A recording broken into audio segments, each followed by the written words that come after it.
So I'm here with Mike Maloney, who is the Rich Dad Advisor. His book is Guide to Investing in Gold and Silver. And again, we're talking about the unfair advantage of financial education gives you, infinite returns, how to print your own money. So before I bring in Mike on, I want to recap this whole thing. Is today a lot of people are being killed financially. But if you're strong with financial education, you're pretty doing well. The thing I like about business is you have many tax advantages on your side. The second, with real estate, we use debt to get rich. Okay. Third, with paper or commodities, is liquidity. You can get in and out very quickly with paper, which is a strength and its weakness. And commodities, the reason I like commodities is for the word called inflation. So one of the reasons I don't need a retirement plan is because every month, because I have infinite returns, I get a check from here, a real estate I get a check from here, and paper assets I get a check from there. So I don't need to save much money because these assets, I'm not planning on selling. I will sell occasionally, but every month I get his checks, and they're infinite returns. Now, what I do that's different than some people, since my problem is kind of too much cash all the time, that's when I buy commodities like gold, oil, and silver, simply because I suspect with all the money they're printing, there's going to be inflation as they attempt to prevent deflation over here. Yeah. So my strategy is a little bit different than most people because, again, I don't need a retirement plan. I have lots of cash flow, and rather than holding cash, or the US dollar specifically, I'd rather hold gold and silver, right? Yes. You know, one of the things about investing is you want as much predictability as possible. And we sort of know where our government is heading. You know what Ben Bernanke is going to do. You know what the Obama administration is going to do. They've already made it very clear. They're going to try and save the economy at the expense of the dollar. They are willing to sacrifice the dollar. Yeah, it's what is called is a weak dollar or weak currency policy. The weaker our dollar gets, then the Japanese have to weaken the yen, and the Europeans have to weaken the euro, and the British have to weaken the pound, because the weaker dollar exports more, if you understand that. So it punishes the people in America with a weak dollar because that causes inflation. Yes. Because the dollar can't buy as much. Correct. One of the things that's going on right now, we're creating currency at an amazing rate. Every central bank in the world, for the first time, is printing. Yes. They have to. They have to. If they don't keep up with the printing that the U.S. government is doing, their exports to the United States stop, and their economies slow. Yes. So every time we print, they print.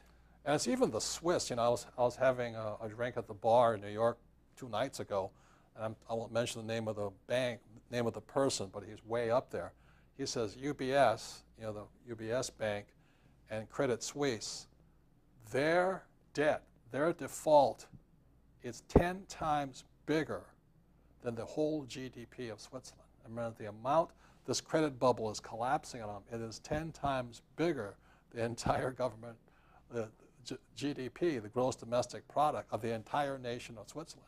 Wow. So that's how big the bubble is. And that's they're printing, they try and keep this thing up rather than deflation, which they're terrified.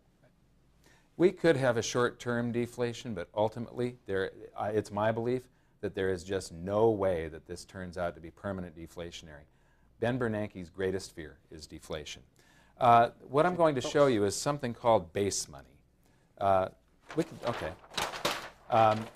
Base money is the amount of cash in circulation, so it's paper dollars, and then deposits that the commercial banks have at the Federal Reserve, which are all redeemable in paper dollars. So basically, it's a measurement of how many paper dollars exist. And the data that we've got starts back in about 1918 with the Federal Reserve, and it goes along like this, and we're like right up here. Then the value of all the, so this is the value of all the paper dollars that exist, the total value. And you're saying this starts in 1918 or 1918? Well, the Fed started in 1913, right. But the data starts in 1918. Okay. But the value of all the gold held at the Treasury, take the number of ounces of gold times whatever the price of gold is at the time, was down here. And then in 1934, they unpegged the dollar from gold, And the value of the dollar sank from 1/20th of an ounce of gold to 1/35th. So in other words, the price of gold rose. It wasn't gold going up, it was the dollar going down. But what's interesting is the will of the public and the free markets. They unpegged the dollar, the free markets bid the price of gold up until the value of the gold at the Treasury matched every dollar, the value of all the dollars printed from George Washington to Roosevelt. Then we go out to 1980, and gold was at 35 bucks an ounce. Okay, so this date was 1934? Yeah, 1934. This is actually 71 here. 1971. That's when Nixon yeah. took us off the gold standard. Nixon took us off the gold standard in August of 1971. And gold, the will of the public and the free markets, again, gold rose and then did a little thing like that. And then for about 3 months, actually for over a year, we could have gone back on the gold standard. Gold's price, the number of ounces at the Treasury times the new price, once it was over about 500 bucks an ounce, there was enough gold at the Treasury to pay out against every single dollar printed from George Washington to Jimmy Carter. So that's this 1980. 1980, right? And that's when gold hit around 850 and silver hit about 50. Right, yeah. And now they're printing like crazy, but gold was 850 here, and then it went down to like 250, and now it's back up to about 950. So it's a little bit higher than it was here. So this is not 2009 where we are today. Yeah, 2009. Now, here comes the big news. In September of 2008, they bailed out Fannie Mae and Freddie Mac, the government-sponsored entities that backed all of these mortgage-backed securities. They purchased them from the banks, they purchased the mortgages, and then they were bundled up and sold. When they bailed them out, the Federal Reserve wrote a check, and it created another, it took 200 years to go from $0 to 825 billion, 825. And then they printed another 900 billion in September of last year. And so this was 1.8 trillion roughly. And then in March, they announced another 1.2 trillion. So now we're at 3 trillion paper dollars that exist. This is in less than a year, folks. We've gone, it's almost 4 times, it's like 3.7 times the amount of paper currency that exists on this planet, paper dollars, than existed before September 9th of 2008. Now, for gold, for history to repeat, and for gold to do the same thing that it did back in 1934, in 1980, and literally hundreds of times around this planet, going all the way back to the first great inflation in Athens in 407 BC, gold would have to rise to a price of $15,000 an ounce to cover the number of paper dollars that exist today. And that's just, is that just U.S. or is it all? That's just U.S. And here's the big catch here. A lot of people are worried about gold being confiscated or something, the U.S. government banning private ownership of gold. Well, the problem is 70% of all the world's currency is U.S. dollars. More than half of those dollars are outside the United States. If today Obama announced that they were going to ban private ownership of gold and make it illegal once again for Americans to own, I believe that the rest of the world would get rid of dollars and buy gold. They'd go, oh my God, there's something wrong with the dollar. I better get out of dollars and buy gold. The government would get exactly the opposite of what they would be trying to achieve. So the government really is in a box.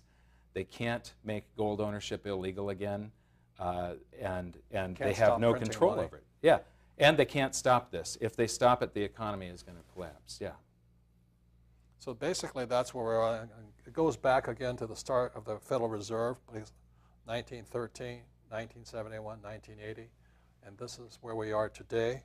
Mm-hmm. I think another thing that's interesting was that 1971 was an interesting date because by 1980, the bailouts were in the millions. Yes. By 1990, the bailouts were in the billions. And by 2009, it's now in the trillions. And probably headed toward quadrillions soon.